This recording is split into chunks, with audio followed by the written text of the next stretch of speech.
history repeats itself.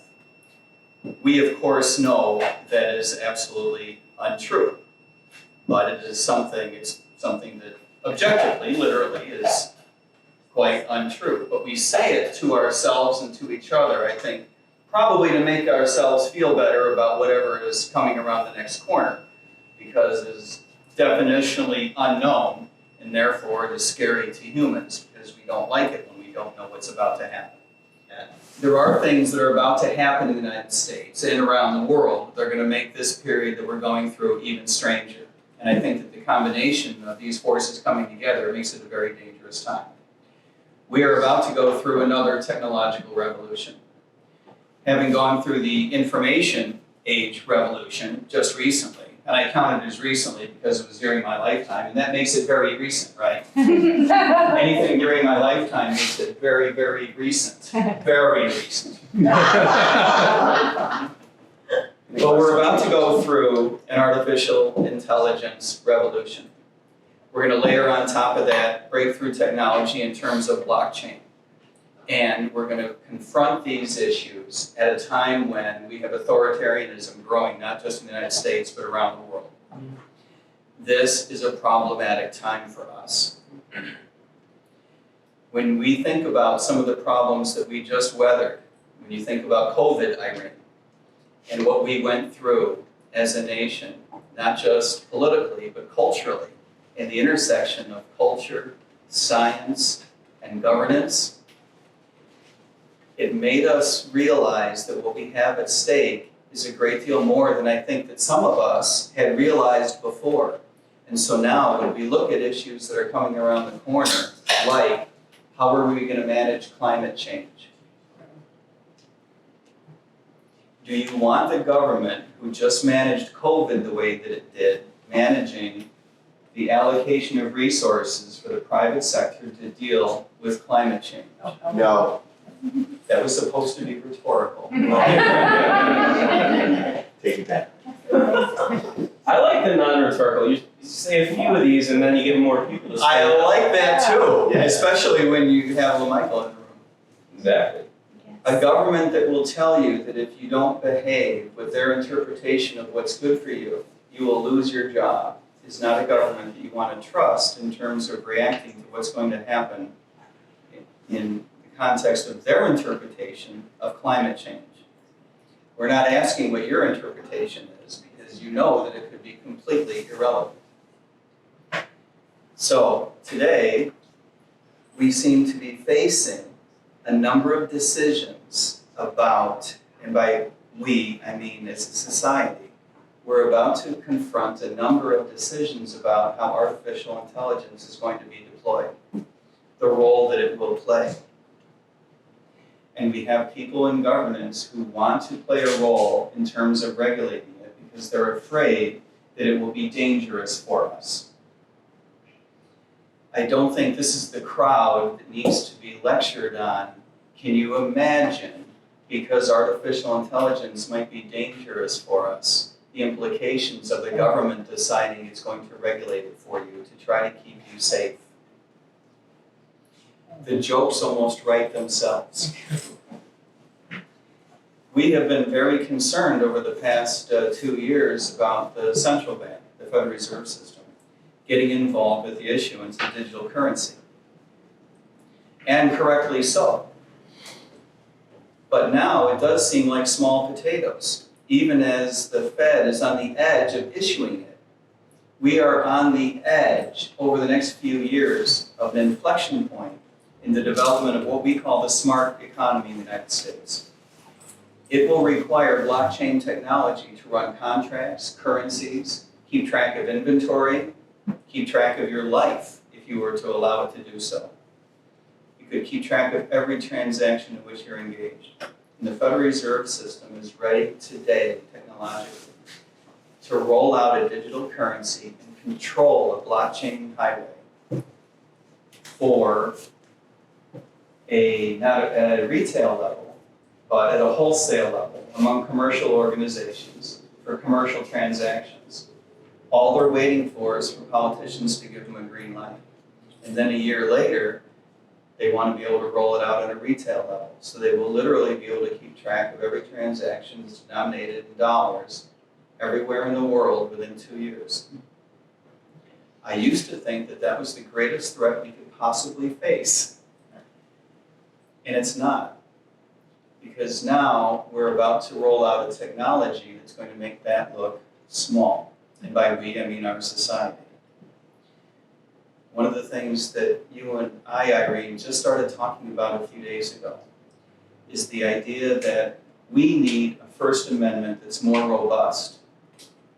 We have been very good at it as a nation, talking about how important it is to separate church and state. I believe it's because church-going, faith, was the driving force behind a lot of people who became American moving to North America. It was one of the most important factors that drove the development of the Constitution. It was behind the Declaration of Independence. It was what drove the development of this country, for better or for worse. One could argue that's not a good thing, or one could argue that that's a very good thing. I'm not trying to make that argument. It's just an observation. But now, what drives the United States, in addition to a host of ethical matters that separate us from the rest of the world, the way we view immigration, the way we view entrepreneurship, the way we view the First Amendment, these things make us very different from the rest of the world. We have a libertarian philosophical underpinning. That is going to be undermined now, not by our government breaching the separation of church and state, but by breaching the separation between the government and our sciences and our technologies.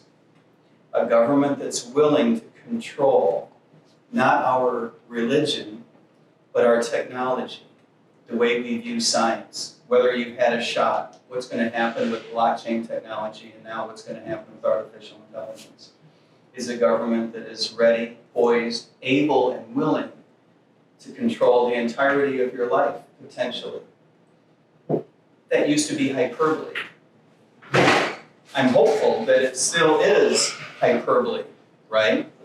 But there is nothing about the way that the central bank has behaved lately, and there's nothing about the way the FBI has behaved lately, there's nothing about the way the NSA has behaved lately that would suggest to you that they can control themselves. So for these reasons, we believe that we need institutional change in the federal government of the United States. We need a fundamentally different relationship between the government and us. Not just between the federal government and the state government, but a fundamentally different relationship between the government and us. And it's up to us to fight our way to that relationship. It's up to us to fight our way back to the Constitution because we know that nobody else will. We know that libertarianism, in the long run, is the only sustainable way to manage an economy. We know this objectively. The problem is the long run could be a hell of a long time for the world to figure this out. And while we go through generation after generation of people trying to figure this out, we pay a price. We also know that in the long run, libertarianism is the only way to optimally manage the development of our culture, the development of our people. It's the only way to most effectively educate people, to allow people to live their lives by their own standards. This is what it means to be an American, if there is a difference between being an American and living somewhere else, and I believe that there should be, that there is. The problem is, for that to tease its way out in the long run could be a hell of a long time. And in the interim, there are people who will pay the price. And these are the people that can least afford to go through these periods of time. Not people like us, to be honest, not like people in the room. But there are people out there that need us to fight for their right to live their lives the way that they choose, even if they're not asking us to. There are people out there who are less able than we are to withstand, fill in the blank, the Treasury Department and the IRS, the world's most oppressive criminal justice system. There are people who cannot withstand the way that technology intrudes into everyone's lives, that cannot withstand the way state legislatures go about these days engaging the culture war.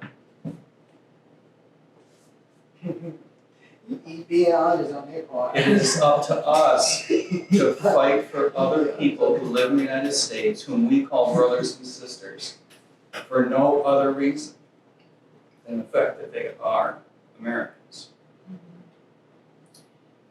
For this reason, this is an obligation for us. It's not merely a huge opportunity in 2024. We are obliged to run a campaign, whether it's this one or a campaign that represents some other libertarian candidate. We are obliged to run a campaign that is very much policy forward, that includes the most transformative ideas. That's what we're doing. It includes a very, very professional staff, which is also what we're doing. Thank you, Dennis. And we're not afraid to say that we believe that running a candidate with a background in public policy and a commitment to public service matters, because it does. And if we hide that fact, we're hiding something that actually matters to the rest of Americans, and those are the people to whom we must reach out for them, not just for us. So, for this reason, it's not just an opportunity, it is an obligation. And I'm very grateful for the people that have helped us build this campaign and help send it in what I believe is the right direction. I believe is a winning direction. I believe that we will play a major role in American politics, more so than the party has in the past. Not just because we can, but because we have to, we must. In the long run, there is no viable alternative to this idea. If this doesn't work, we're in trouble. I believe that it will work. We have the right team. I believe that the media, donors, and voters are going to give us a look that they will not give another campaign. This is what's going to create the opportunity. And I also believe that, in answer to the question that you and I were about to ask each other, Barbara, a little while ago, this does not include room for a strategy that focuses on only Maine or Nebraska.